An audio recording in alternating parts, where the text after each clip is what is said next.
observed from the top of a 75-meter high lighthouse.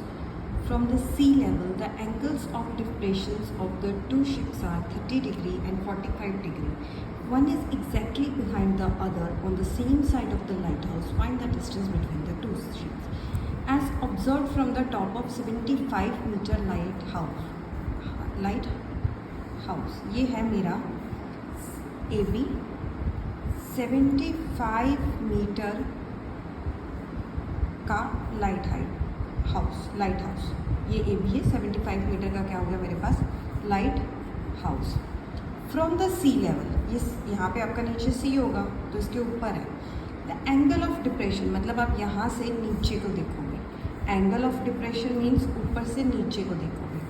Of the two ships, तो दो ships हैं। जब आप यहाँ से नीचे को देख रहे हो तो दो शिप्स आ रही हैं। एक शिप के साथ आपका एंगल 30 डिग्री बन रहा है, दूसरी के साथ कितना बन रहा है 45 डिग्री। तो जो यहाँ पे है पहले आपका बनेगा 30 यहाँ पे। ओके, मान लो ये कितना बन रहा है, ये वाला थोड़ा बड़ा बना लेते हैं हम लोग तो इजी रहेगा अंडरस्टैंड करना। ओके, सो आपका लाइट हाउस 75 डिग्री है, तो पहला जो आपका एंगल बन रहा है वो कितना बन रहा है 30 डिग्री शिप के साथ, और दूसरा एंगल कितना बन रहा है 45 डिग्री। इस ढंग से बन रहा है। तो दो शिप्स आ रही हैं, तो मतलब एक शिप कहाँ पे है, इस पोजीशन पे, एक शिप है यहाँ पे। याद रखना कि जितना ज़्यादा कम एंगल होगा उतनी स्लोप ज़्यादा होगी, और जितना ज़्यादा एंगल होगा मतलब ग्रेटर होगा उतनी स्लोप क्या हो जाएगी, कम। तो ये 75 मीटर का लाइट हाउस है। यहाँ से ऊपर कोई बंदा देख रहा है नीचे, तो पहला एंगल बन रहा है 30 डिग्री, दूसरा बन रहा है 45 degree. If one is exactly behind the other, एक शिप बिल्कुल दूसरी के पीछे है। On the same side of the light house, same side मतलब लाइट हाउस के या तो इधर जा रही है या इधर को आ रही है, तो एक शिप बिल्कुल दूसरी के पीछे है। Okay, find the distance between the two ships में है। एक शिप तो यहाँ पे है, एक शिप यहाँ पे है, तो इन दोनों के बीच का डिस्टेंस पता करना है। मतलब आपको क्या पता करना है, CD। तो आपको AB कितना दे रखा है 75 मीटर, और मान लो कि पूरा जो BC है वो मुझे निकालना है। चलो देखते हैं कैसे निकालते हैं, क्योंकि ये इजी निकल जाएगा। tan 45 से ये 45 आ जाएगा, ये निकालना है मुझे x। ओके, तो मैं क्या करती हूँ, इसको आप x मान लो तो पूरे को x मानना पड़ेगा। लेट्स स्टार्ट, पहले देखते हैं। इसमें आ जाओ, इन राइट एंगल ट्रायंगल ABD, ये वाली मैं चाह रही हूँ, ये इजी रहेगी। जब भी tan 45 आता है तो इजी होता है। tan theta is equal to perpendicular over base, और tan यहाँ पे कितना है 45 डिग्री। परपेंडिकुलर मेरे पास कितना है AB, ये है ना परपेंडिकुलर, ये एंगल पूछा है, इसके सामने वाला हमेशा परपेंडिकुलर होता है, और 90 डिग्री के सामने वाला हाइपोटेन्यूज। तो यहाँ पे तो मुझे बेस चाहिए, दैट इज BD। tan 45 क्या होता है मेरे पास 1। ओके, ये होता है मेरे पास 1, और AB कितना दे रखा है मेरे को 75, और मुझे BD निकालना है। तो BD यहाँ से यहाँ पे मल्टीप्लाई हो जाएगा, तो मेरे पास BD कितना आ गया 75 डिग्री। ये आ गया मेरे पास इक्वेशन नंबर 1। तो ये तो मैंने निकाला अभी, तो ये मेरे पास कितना आ गया 75 मीटर। तो जो फर्स्ट शिप है या सेकंड शिप है, जो D शिप है, वो लाइट हाउस से 75 मीटर दूर है, बट इन्होंने तो मुझे इन दोनों का गैप पूछा हुआ है। चलो अब बड़ी ट्रायंगल में चलते हैं। बड़ी ट्रायंगल के लिए मैं BC को क्या मानूंगी, x। BC को मान लो आप क्या है, x मान लो BC को। बड़ी ट्रायंगल जिसमें tan 30 डिग्री है, tan 30 डिग्री यहाँ पे है। एक तो बन रहा है यहाँ पे इसके साथ A के साथ, और ये जा रहा है पूरा ये वाली लाइन B के साथ, तो ये आएगी triangle ABC। In right angle triangle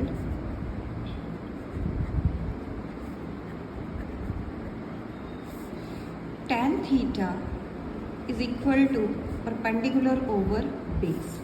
tan theta कितना होता है मेरे पास 30 डिग्री, यहाँ पे पुट करो तो tan 30 डिग्री। परपेंडिकुलर मेरे पास अगेन AB है।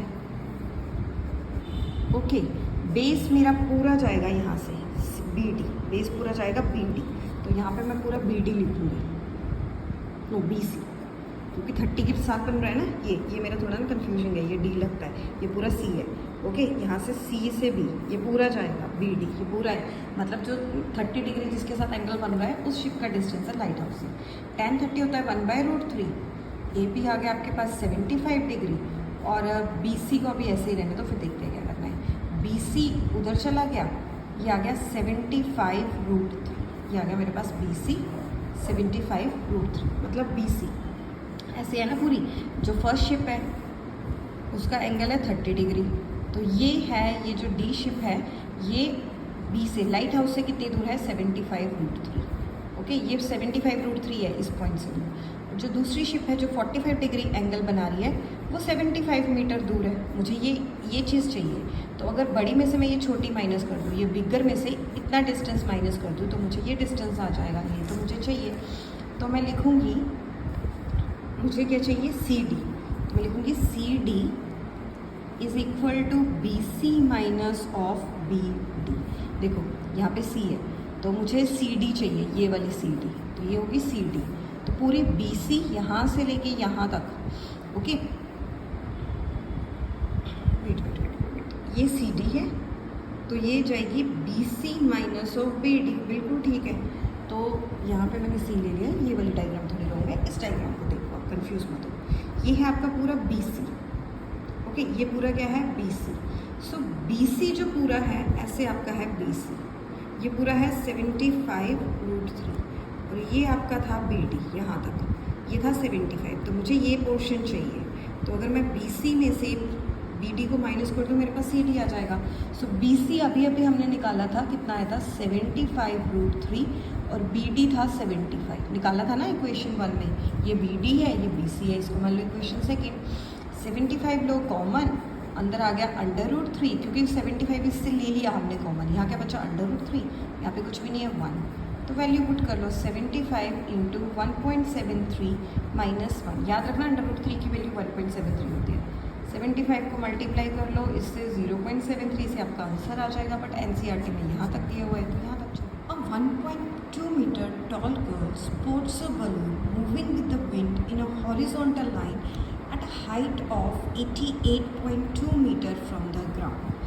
ओके, तो यहाँ पे क्या है, एक 1.2 मीटर टॉल गर्ल है और इसने देखा कि एक बलून आ रहा है with the wind of horizontal line, means इस ढंग से आ रहा है बलून आसमान में, इस ढंग से, okay, with the height of 88.2 metre from the ground, मतलब वो है तो ग्राउंड से कितनी दूरी पर है। इसको आप एक काम करो, यहाँ पे टच कर लो ताकि लाइन सीधी जाए।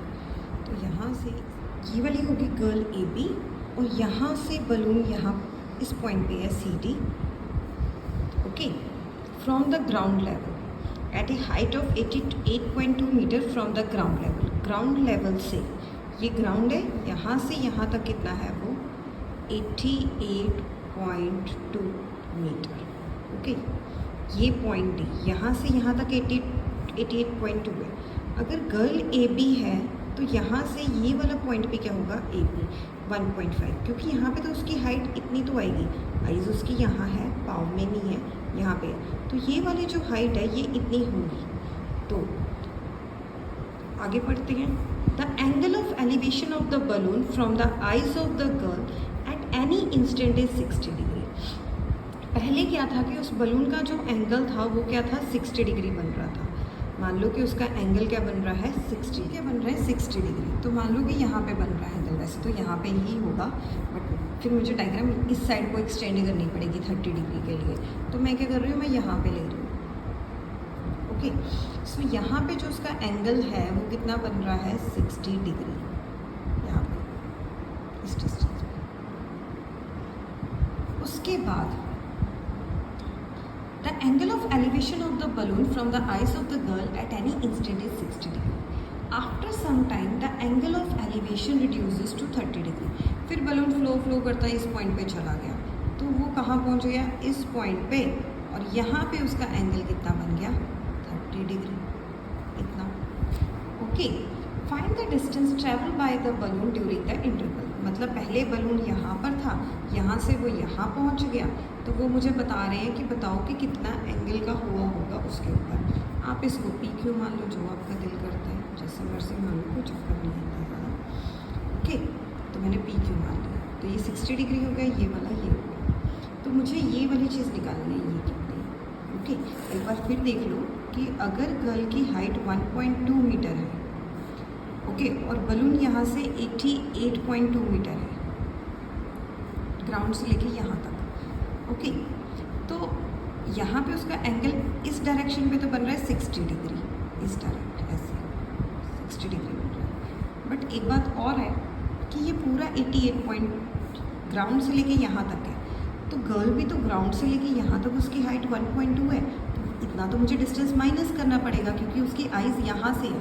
तो मैं तो ये वाला कंसीडर करूँगी, ये थोड़ी कंसीडर करूँगी, क्योंकि गर्ल की हाइट भी 1.2 मीटर है, तो इतना डिस्टेंस तो 1.2 होगा, तो मुझे ये माइनस करके ये वाला पोर्शन लेना है। ये पूरा 88.2 है, गर्ल की हाइट है 1.2 मीटर, तो मुझे ये चीज़ निकालनी है। तो ये वाली कैसे निकलेगी, 88.2 में से माइनस करो 1.2, 2 में से 2 गए 0, 8 में से 1 गए 7, 87। तो ये वाला डिस्टेंस कितना आ गया, 87। बस और कोई काम नहीं है, इसके बाद सिंपल ट्रायंगल लेनी है। याद रखना कि फर्स्ट स्टेप में हमें माइनस करना है। गर्ल 1.2 मीटर टॉल है, 1.5 मीटर टॉल है, ओके, तो ये है। तो चलो अब हम चलते हैं पहले 10 AQP जो ट्रायंगल है। अब चलते हैं, पहले लिख लेते हैं, CD इज इक्वल टू कितनी है, 88.2 मीटर, और AB कितना है, 1.2 मीटर। उसके बाद जो AB है वो किसके इक्वल हो गई, ED के, जो है 1.2 मीटर, और CE कितनी होगी, 88.2 में से माइनस कर दो 1.2, ये आ गया 87 मीटर, ओके। अब हम चलते हैं पहले ट्रायंगल 60 वाले, जो ट्रायंगल 60 है। इन राइट एंगल ट्रायंगल PQR, इन राइट एंगल ट्रायंगल कौन सी है, AQP, that is tan 60 degree, tan theta, ये कितना आएगा, परपेंडिकुलर ओवर बेस, ये परपेंडिकुलर और ये बेस, ऐसे बना लो अपनी triangle, okay.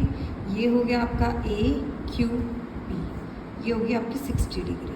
So tan theta is equal to आएगा परपेंडिकुलर ओवर बेस, tan 60 कितना आएगा, परपेंडिकुलर कितना है PQ, बेस कितना है AQ। tan 60 कितना होता है, √3। अब इसकी वैल्यू सब्स्टिट्यूट करते हैं। मेरे पास tan कितना है, √3 इज इक्वल टू PQ मैंने अभी निकाला है, जितना PQ है उतना ही CE है, क्योंकि सेम बलून है CE, तो ये कितना आएगा मेरे पास 87 मीटर।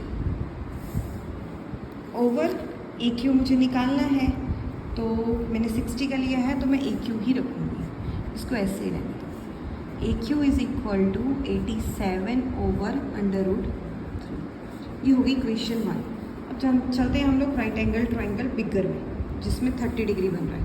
ऐसे है ना कि 30 डिग्री है, बलून उसके बाद उड़ के आगे चला गया, तो कौन सा बना, A, E और C। ये कितना है मेरे पास, 30 डिग्री। चलो निकालते हैं अब। tan थीटा, पहले ट्रायंगल लिख लो, इन ट्रायंगल AEC, कौन सी है मेरे पास, AEC, tan theta is equal to perpendicular over base, tan 30 degree is equal to perpendicular क्या है, CE ओवर AE। tan 30 कितना होता है मेरे पास, 1/√3, CE मेरे पास अगेन कितना होगा, 87, AE मुझे निकालनी है, सो AE कितनी आ गई मेरे पास, 87 √3, ओके। अब देखो ऐसे पूरी AE कितनी है, 87 √3, और जो ये वाला डिस्टेंस था अभी मैंने निकाला था Q तक, इतना, मतलब बलून पहले यहाँ से यहाँ तक था, इतना डिस्टेंस था बलून का, बलून यहाँ से यहाँ तक था, ओके, यहाँ से यहाँ पहुँचा, तो उसने कवर किया 87 ओवर √3। फिर हवा चली, कुछ भी आया, यहाँ से वो किस पॉइंट पर पहुँच गया, E पे, ओके। तो यहाँ टोटल उस गर्ल से लेके उस पॉइंट तक का डिस्टेंस है 87 √3। तो उन्होंने पूछा है कि इस पॉइंट से लेके इस पॉइंट तक कितना डिस्टेंस होगा, तो मैं क्या करूँगी, पूरा माइनस कर दूँगी, मतलब अगर मुझे चाहिए QE, तो मैं पूरा ए ई में से ए क्यू माइनस कर दूँगी, मतलब पूरा जो ए ई है इसमें से ए क्यू माइनस कर दो। ए ई आया आपका 87/√3 माइनस ए क्यू कितना है 87/√3। इसको कर दो क्रॉस मल्टी, एलसीएम ले लो ना। सो ये आ गया 87/√3, ये ऊपर जाएगा इंटू √3, ये हो जाएगा माइनस 87/√3। √3 इंटू √3 3 होता है। 87 इंटू 3 माइनस ऑफ 87/√3। इसमें से 87 में कॉमन ले लेती हूँ ताकि मेरी कैलकुलेशन ईजी रहे। 87 तो इस फंक्शन में से क्या रह गया जब 87 कॉमन लिया 3। इस फंक्शन में कुछ भी नहीं है तो मैं यहाँ पे लूँगी 1/√3। 87 में से 3 में से बन गए 2/√3। 87 इंटू 2 कितना होता है, पर मत करो अभी, रैशनलाइजेशन कर लेते हैं, इजी रहेगा। √3 अब √3/√3, इसे कर लो। 87 इंटू √2 ऐसे ही रहने दो, इंटू √3। √3 का क्या होता है स्क्वायर, इसके साथ कैंसर। सो आपके पास क्या आया 87 इंटू 2 इंटू √3/3। सो ये आया 3 to the 6, 3 9s are 27, 29 into 2, 2 9s are 18, 2 2s are 4, 558/√3 metre के। Straight highway leads to the foot of a tower. एक स्ट्रेट हाईवे है, leads to the foot of the tower, means आपके पास एक tower है और इसके नीचे हाईवे है। A man standing at the top of tower, बता यहाँ पे खड़ा हुआ है person. Observe a car eight an angle of depression 30 degree. उसने देखा कि एक कार जो आ रही है वो कितने एंगल पे आ रही है 30 डिग्री पे। यहाँ पे कार आ रही है see, which is approaching the foot of the tower with a uniform speed. ये यूनिफॉर्म स्पीड पे आ रही है इसकी तरफ। ओके, 6 सेकेंड्स लेटर, 6 सेकेंड्स बाद the angle of depression to be find. यहाँ से फिर से नीचे देख रहा है 6 सेकेंड्स के बाद, तो एंगल क्या हो गया 60 degree. Find the time taken by car to reach the foot of the tower. Okay, तो ये तो आपका एक स्ट्रेट टावर है जहाँ से बंदा एक पर्सन देख रहा है, उसका एंगल 30 डिग्री बना है।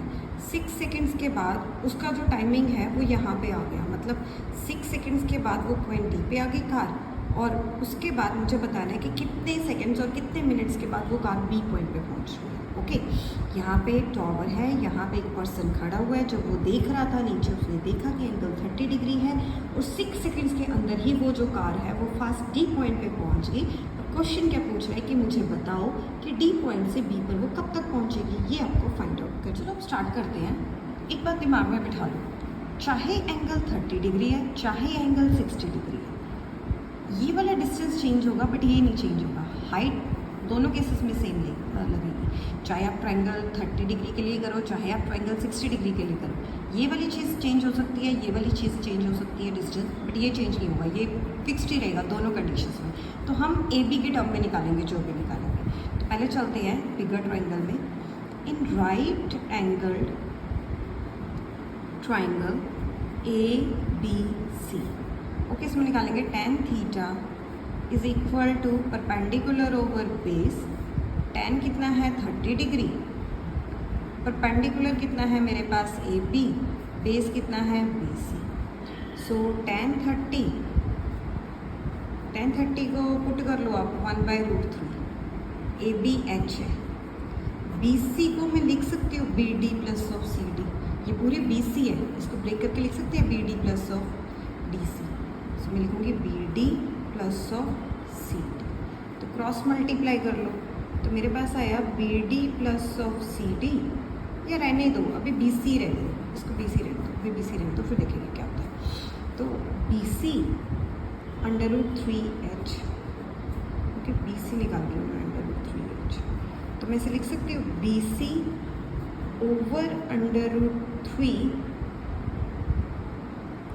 Is equal to H. ये फर्स्ट इक्वेशन आ गई। अब चलते हैं दूसरी वाले में। In right angle triangle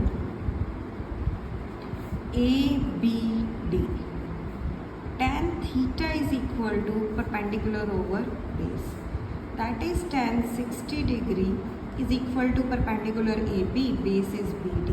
tan 60 क्या होता है √3, AB कितना है h, बी डी अपनी जगह, तो इसको वहाँ पे भेज दो। √3 is equal to into B D is equal to H. देखो इसमें भी एच है, इसमें भी एच है, दोनों इक्वल है, तो ये दो इक्वेशंस भी इक्वल होंगी, क्योंकि हाइट तो टॉवर की सेम टू सेम ही है। एक बार 30 डिग्री से देखिए, एक बार 60 से, दोनों सेम टू सेम होंगी। तो मैं लिखूँगी from 1 and 2 B C over √3 is equal to √3 into B D. चलो करते हैं, अब लिखो B C over √3 is equal to √3 times of B D.